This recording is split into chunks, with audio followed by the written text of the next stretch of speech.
Assalamualaikum warahmatullahi wabarakatuh.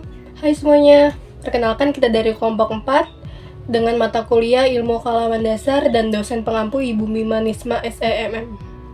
Perkenalkan, saya Nurul Pertini dengan NPM 2023 1450904. Tentunya saya nggak sendiri teman-teman, saya bersama rekan saya. Halo guys, perkenalkan nama saya Seka Anita Septiani, NPM 2023 145000947. Kita akan membahas dua topik teman-teman. Yang pertama adalah mengkaji perkembangan ilmu pengetahuan alam, dan yang kedua adalah memahami ruang lingkup IPA dan dapat mengembangkan untuk tujuan pembangunan.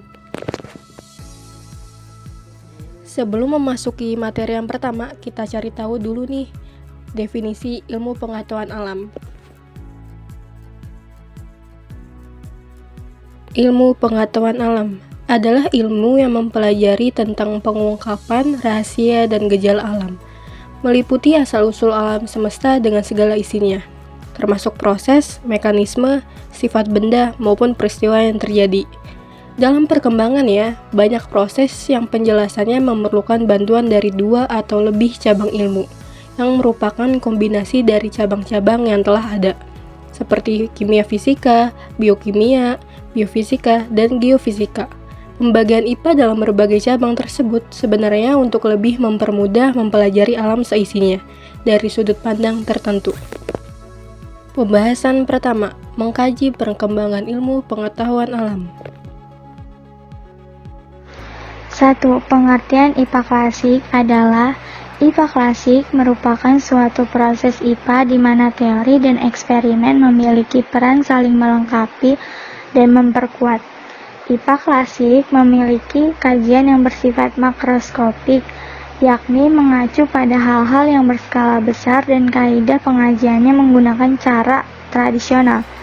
Ciri lain IPA klasik adalah lebih mendahulukan eksperimen daripada teori.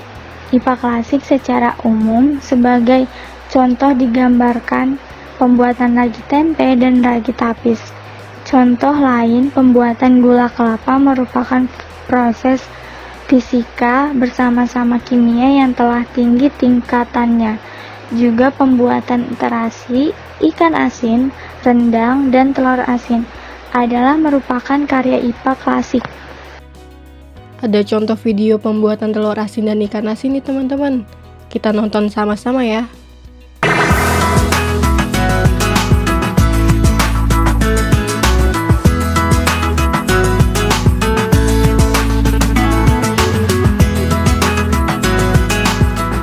Telur asin.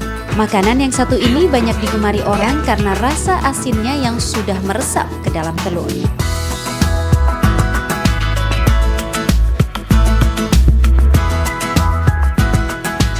Setelah melihat langsung peternakan itik, saya pun penasaran ingin melihat pengolahan telur yang menjadi favorit ini. Diapain nih telurnya nih Pak? Untuk membuat telur asin sebenarnya sederhana saja. Pertama, telur harus diperiksa dulu apakah ada yang retak atau tidak. Ini ngapain kok harus diketok-ketokin dulu? Nah ini disortir. Disortir. Ada yang retak. Nah retak bisa. Nah, retak itu Emang ketahuan gitu? Udah bisa diasin. Oh gitu, ketahuan dari mana coba? Ketemuannya kayak gini. Cek gitu. Nah Itu ini masih? betul. Kalau Betul. cek ini ya retak. Ada. Retaknya ada. Nah, retak gitu namanya. Oke, coba. Gitu. Nah itu retak itu. Coba. Nah suaranya ada cek itu. Oh itu pecah? Nah, yang betul ting. Oh kalau yang retak tuh ada Cerak gitu. Ya bisa. Nah ini benar.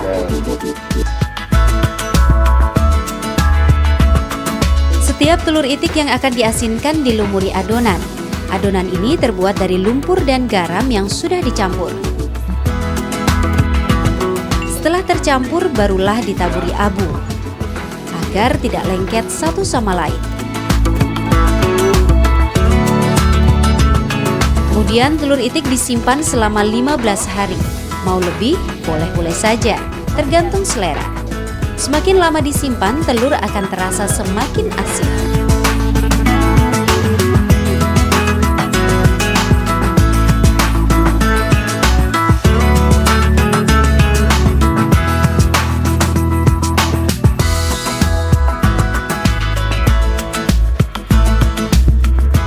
Kalau sudah mencapai waktu yang ditentukan, telur dibersihkan kemudian direbus selama kurang lebih 4 jam.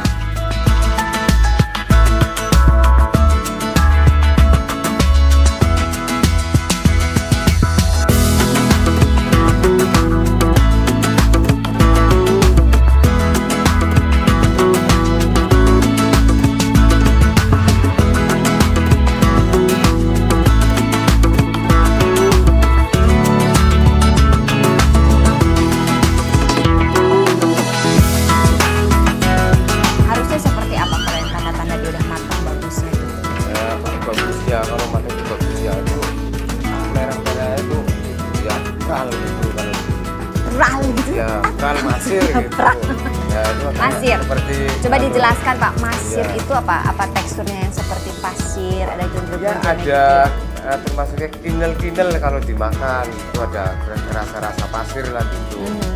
Tapi kalau melinda rasa gitu kan masih Kalau pahit. kalau misalnya seperti telur biasa, kayak telur ayam biasa Iya. itu berarti belum masir Belum ya. masir gitu. Iya, ngerti. Kalau telur bebek itu biasanya suka seperti terasa bukan Iya, halus di iya. mulut ya pada bagian Iya, halus, kuningnya. jadi kan, Itu masir ya namanya ya. Iya masir. Dan rasanya tuh khas gitu. khasnya aja. Dan biasanya minyak-minyak keluar.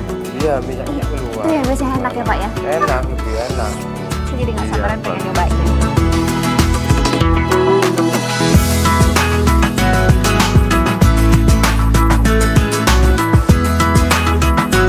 Boleh coba satu nggak Pak yang selagi hangat-hangat? Oh boleh. Boleh. Tapi ini kayaknya masih panas sih, bukan hangat. Nah, pakai Nanti tanganku pakai kebakar.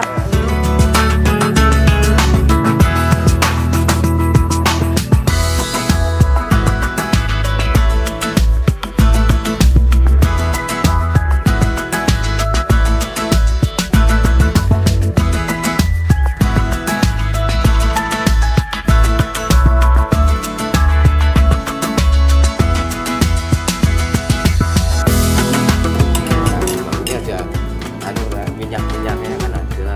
Jadi ini nih tanda-tanda yang bagus, Iya. masih ada minyaknya. Kalau ini harus dimakan ini rasa-rasa pasir gitu. Itu ada Memang saya tuh paling seneng Iya. ya Pak kalau bisa makan telur asin tuh bagian kuningnya. Ya ini yang kuning-kuning paling enak. Ini, telur asin hangat. Jarang kan makan seperti ini telur asin hangat. Jarang. Langsung. Kadang-kadang kebetulan gitu.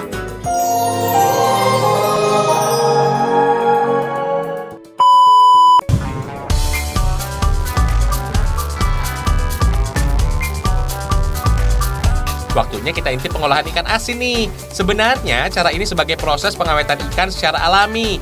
Garam digunakan untuk menghambat pertumbuhan bakteri di dalam daging ikan.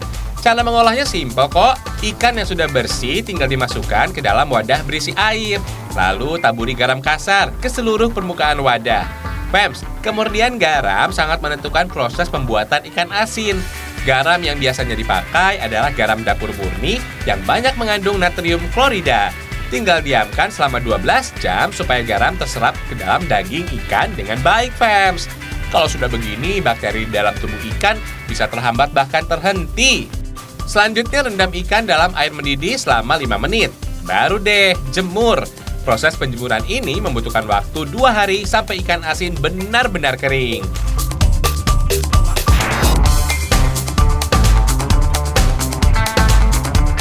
Dua, pengertian IPA modern adalah suatu proses IPA di mana penekanan terhadap teori lebih banyak daripada praktek. IPA modern muncul berdasarkan penelitian maupun pengujian dan telah diadakan pembaru yang dikaitkan dengan berbagai disiplin ilmu yang ada. Kegiatan yang berkaitan dengan fisika, biologi, kimia, biokimia, dan sebagainya merupakan hasil perkembangan IPA yang telah dinikmati oleh manusia. IPA modern diperoleh atas dasar penelitian dengan menggunakan metode ilmiah disertai pengujian berulang kali, sehingga diperoleh ilmu yang mantap, baik untuk terapan atau ilmu murni. Banyak contoh kegiatan IPA modern seperti pemanfaatan energi matahari untuk kegiatan yang berkaitan dengan listrik, untuk transportasi industri, rumah tangga adalah pemanfaatan boron untuk menimbulkan aliran muatan listrik atau elektron karena perbedaan panas sehingga terbentuklah sel pembangkit listrik. 3. Perbedaan IPA klasik dengan IPA modern adalah berdasarkan pengertian IPA klasik dan IPA modern yang dipaparkan di atas, dapat diketahui bahwa penggolongan IPA menjadi didasarkan pada konsepsi yang meliputi cara berpikir, cara memandang, dan cara menganalisis suatu gejala alam. Namun, pada IPA klasik, suatu pengetahuan didapatkan dari awal, yakni didasarkan dari hasil eksperimen yang dilakukan, dan kajian pada IPA klasik lebih dangkal karena terbatas pada media atau alat bantu penelitian.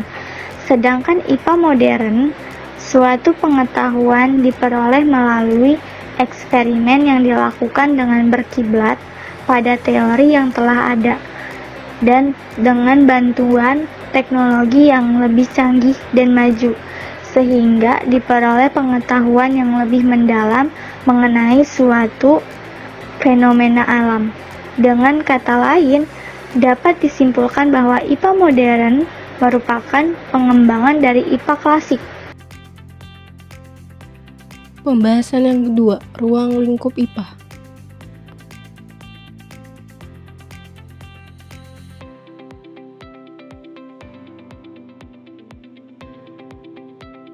Berdasarkan beberapa argumentasi ilmu pengetahuan dibedakan atas dua, yaitu yang pertama, ilmu pengetahuan sosial dan budaya, yaitu ilmu yang mempelajari tentang hubungan manusia dengan lingkungan sosialnya. Cabang-cabang utama dari ilmu sosial adalah antropologi, yang mempelajari manusia pada umumnya, dan khususnya antropologi budaya, yang mempelajari segi kebudayaan masyarakat. Ekonomi, yang mempelajari produksi dan pembagian kekayaan dalam masyarakat. Geografi, yang mempelajari lokasi dan variasi keruangan atas fenomena fisik dan manusia di atas permukaan bumi. Hukum, yang mempelajari sistem aturan yang telah dilembagakan. Linguistik, yang mempelajari aspek kognitif dan sosial dari bahasa. Pendidikan, yang mempelajari masalah yang berkaitan dengan belajar, pembelajaran, serta pembentukan karakter dan moral. Politik, yang mempelajari pemerintahan sekelompok manusia termasuk negara. Psikologi, yang mempelajari tingkah laku dan proses mental. Sejarah, yang mempelajari masa lalu yang berhubungan dengan umat manusia. Sosiologi, yang mempelajari masyarakat dan hubungan antar manusia di dalamnya.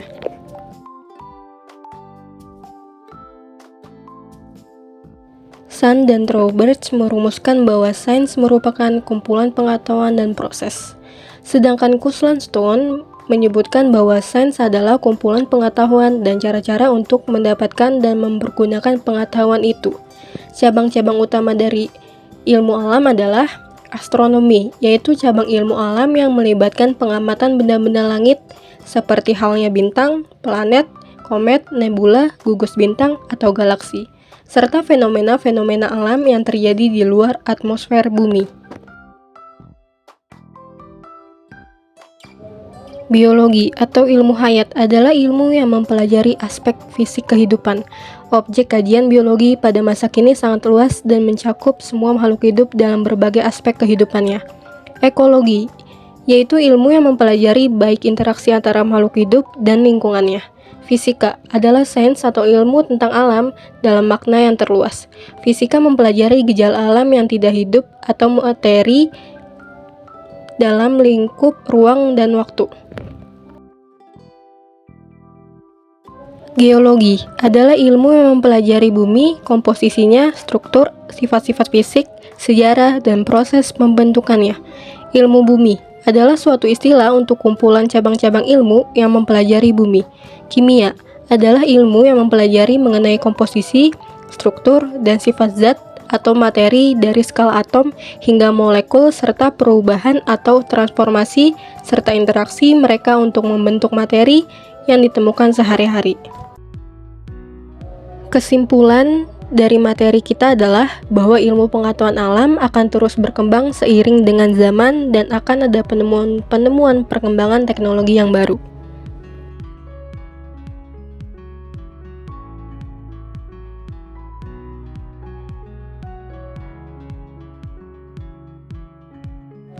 Selesai sudah materi pembahasan kelompok 4. Kurang lebihnya mohon maaf. Wassalamualaikum warahmatullahi wabarakatuh.